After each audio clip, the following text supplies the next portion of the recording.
Don't you ever think that you just about to go over there and cuddle.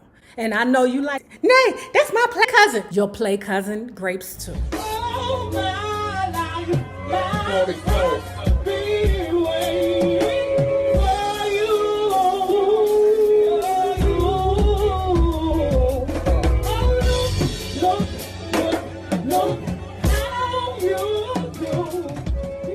Well, hello there, love bugs. Hello there, Bellas. If you have not already done so, please remember to like, share to Facebook and or Twitter, subscribe, and visit uptopbeauty.com. Today's looky is a package deal. I am now, for a limited time, a limited amount, selling the JT RZA shade and the TT turban together as a package. The price I'm selling them both for is $40. Now that would exclude the shipping and the taxes, but you can't beat that deal.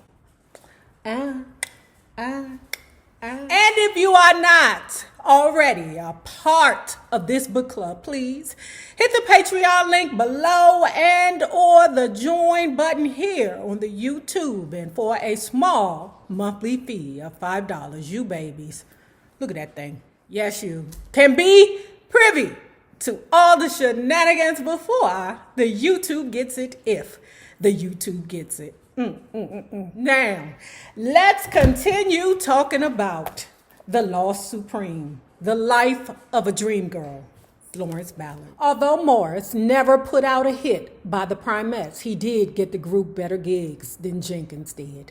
The Primettes were invariably the opening act. However, they opened at prestigious local venues such as the Greystone Ballroom. Diane became more and more headstrong as the group gained popularity. But the older Betty McGlown, working with Morris, was able to hold her in check on most occasions. Noticed to be true from reading the Call Her Miss Ross book and Mary Wilson's Dream Girl. One of the restrictions that angered Diane most was Morris's refusal to allow any of the young women to mingle with the customers. Morris was well aware that they were attractive, naive, and underage, catnip to their male fans. But Diane often defied him. A few years later, it would be Diane, ironically, who would sneer at Florence for mingling with people. There were times where Diane would be really disenchanted with her fans. And I remember one particular time where it was some blind children who came to see her, and she was like, no, I ain't in the mood today. I don't want to see a whole bunch of blind kids. Flo would do things like throw dollars out the window of her hotel room to the adoring fans below. Maybe Diane just wanted the male attention. I don't know. In July 1960, Betty announced she was leaving the group to get married. Flo and her remaining two co-stars were shattered by the news and tried to convince her to stay with them. But it had long been obvious to the others that Betty saw the group as only a pastime, unlike Ballard, Ross, and Wilson, who saw the group as life itself. Although all four remained friendly, Flo, Mary, and Diane were devastated by Betty's defection, partly because they believed that a successful group needed 4 members. It was in 1960, while the Primettes were recovering from this disappointment, that Flo endured one of the worst experiences of her life. As Mary Wilson wrote in Dream Girl, she and Diane first realized that something was wrong when Flo, whose ear might as well have been attached to her home telephone receiver, stopped returning their calls, and her mother told her that Flo didn't want to sing with them anymore. Mary and Diane couldn't believe that the founder and organizer of the group, someone they knew valued singing above almost all else, had abandoned her singing career. But they were well aware that Flo did value one thing about singing: family, and that Flo's mother had been worried for months about the group's taking time from Flo's schoolwork and blighting her future. For weeks, the group neither rehearsed nor performed. When Flo finally answered one of their daily phone calls and then met with Mary and Diane after 2 months of isolation at home, they realized something terrible had occurred. She was exhausted and unkempt and refused eye contact. When she opened her mouth, she began to talk, then began to cry, and then began talking again. She finally blurted out the full story. According to Mary Wilson, one pleasant summer evening during 1960, Flo had attended a sock hop at the Greystone Ballroom. Flo's mother didn't usually let any of her daughters go out alone, but this event seemed safe enough.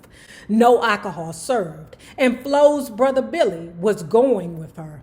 During the evening, however, Flo became separated from Billy. As the sock hop wound down, she stood near the door of the ballroom, hoping to find Billy and go home with him. When she heard someone call her name from a car outside, she thought it was her brother and ran to the car. It wasn't Billy in the car, but she recognized the young man as someone she knew and got in. Instead of driving her home, the man parked the car on an empty street. Pulling out a knife, he held it to her throat. Then he ripped off her panties and raped her. Until that night, she had been a virgin. Why did he do it? Why did he do it? Flo asked Mary and Diane. I trusted him. I thought he was my friend. Why did he do it? He hurt me. If she was depressed about anything more than the grape itself, it was the grapist blamed the grape on her because of the way she walked and dressed. So let me get serious right quick, guys. I hate the fact that in all my 52 years in life, okay, I have only met maybe 2 women that have not been great. Now, I know some women that were able to get away from the grape. But it's a certain kind of person that feels entitled to grape because they don't receive it as grape. In their mind, they either think, one, it's a privilege for you to get this, or 2, no really and truly does mean yes. I'll continue. When I interviewed Flo in 1975, she said of that time, I had some pretty blue days. I used to sit and cry to myself, although I can't remember why, as though she had suppressed her memory of the entire event. Her version of events was that when she was 16, her brother Cornell made her quit singing so she could concentrate on her schoolwork. I sat on the porch and cried and cried. A short while later, though, according to Flo, she turned 17 and her mother told her she had a birthday present for her. I said, what? Sullenly, because no birthday present interested me at the time. I was just hurt. And she said, you can go back and sing. The grape may have been too private for Flo to discuss with me during our interviews, but her niece, Catherine, the daughter of Flo's eldest sister, told me flat out that the grapist was the young man who later became the Detroit Pistons center, Reginald Harding. I have never read a book that gave the name. Never. So I will give this book accolades for giving us that. Okay? Never have they ever put the name out there. Now I'm going to continue reading and I'm going to give a little bit more commentary. Reginald Harding's life story from high school talent to early fame to premature death eerily parallels Florence Ballard's. From his early youth, Harding wanted to be a basketball player. He was certainly built for it. When he entered Eastern High School in Detroit, now Martin Luther King Jr. High School, he was 6 feet 10 inches. It soon became obvious what he was going to do with his life. An outstanding center at Eastern, Harding led the team to the Detroit City Championship. But always, Harding's growing fame and infamy would be mixed together. He was arrested in upstate Michigan in the summer of 1959 for stealing a pickup truck and was sentenced to probation. Then, perhaps more significantly, he was arrested at age 18 for carnal knowledge of a minor in Detroit in 1960. The same year, Flo Ballard was raped. The alleged victim was a 15-year-old whose first name was Jean. According to court records, at the time of his arrest for statutory rape, Harding was considered the best prep basketball player in the state. He admitted to associating with the girl but denied her charges and was acquitted. Harding was drafted by the Pistons in 1962 and played spectacularly through 1964. But his career started to falter as he became increasingly engaged in criminal activity. In September 1972, shortly after he was released from Jackson Prison in Michigan after serving a 2-year sentence for probation violation, he was shot by a friend following an altercation in front of an inner-city Detroit house. Harding died of his wounds at Detroit General Hospital. He was 30 years old. Now, I have said this 1,000 times to young women, and I will say this until I'm blue in the face, until I'm in the ground. Never, unless you're trying to give that young man some vagina, don't you ever go to a young man's house after dark and he didn't spend some money on you and y'all haven't hunched yet. Don't you ever think that you just about to go over there and cuddle. And I know you like, Nay, that's my play brother. Nay, that's my play cousin. Your play cousin grapes too. Men think different from us. They think that if you're coming over at that time of night, that's what you want. You want this D. Whoever the assailant, Flo would suffer from the grape for the rest of her life. Mary Wilson said that the grape ate away at Flo's insides. She couldn't handle it. She needed professional help, but never got it. You know how many people are dealing with that situation and maneuvering among us? You know, so many people don't get help, and everybody's not equipped to maneuver and continue on in life without help. Like I said, it's a damn shame I know more women who have than have not. She had no counseling and never talked to anyone about it. After revealing it to Mary and Diane, she changed from an aggressive person to an angry person. She was scared for the rest of her life, and her life was not nearly as productive as it would have been otherwise.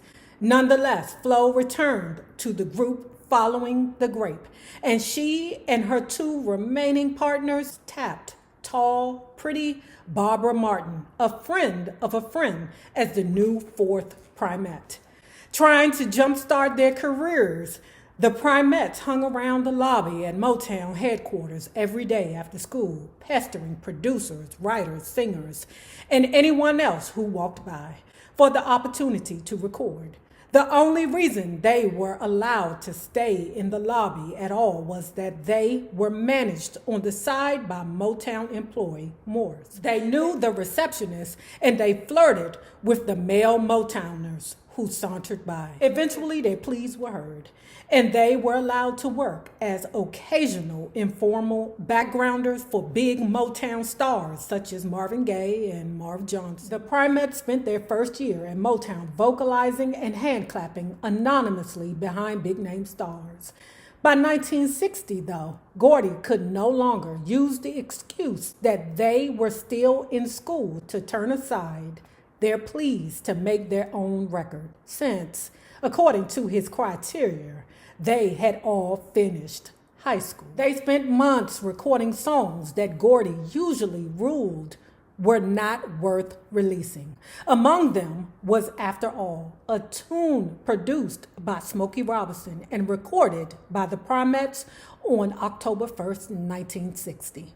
Then Motown composer Freddie Gorman, who knew the Primates from his days as a mail carrier at the Brewster Projects, wrote I Want a Guy for Florence and her pals. Gordy recorded this song on Tamla Records. The collapse of Gordy's jazz record store had shown him the pitfalls of restricting his audience, and the name Tamla symbolized his newfound desire to appeal to whites as well as blacks. It was inspired by the movie Tammy and the Bachelor, which starred Gordy's favorite actress, Debbie Reynolds. Oh, I love that lady. Before either I Want a Guy or Buttered Popcorn was pressed and released, Motown execs decided that Primettes wouldn't cut it as the group's name.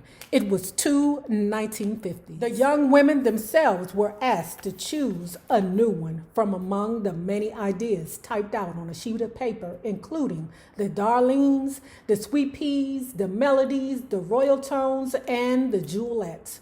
Part of the urgency for changing the name was that Gordy now wanted the girls to sign contracts with Motown, and he wanted a group that would keep its moniker rather than change its name. Y'all can say that all y'all want. Okay, I don't want to spend all that money promoting the Primettes when we know we're going to change your name any goddamn way. I'm ready for you to sign, and I don't want it to be the Primettes. I want it to be whatever your name is going to be forever. I believe that Berry Gordy wanted names that were created under his umbrella, then that way he could own the name. He couldn't own the Primes and Primettes because that belonged to Milton Jenkins. The four were given an hour to choose the group's new name. Flo chose the Supremes and insisted on it despite opposition from Diane. I gave us the name Supremes, Flo said proudly. She saw it as a link with the name Primettes, which means pretty much the same thing. Diane said no. It sounds like a man's group, but I bet she's glad to this day that the group was named the Supremes, Flo said. Once the name issue was settled, Gordy signed Flo, Mary, Diane, and Barbara to their first Motown contract. Because they were minors, their mothers signed for all four of them on January 15th, 1961. None of their mothers or daughters had legal counsel. They all believed Gordy when he said that he and Motown would do only what was best for the young women, and that they should allow Motown to completely manage their careers and their money. Right.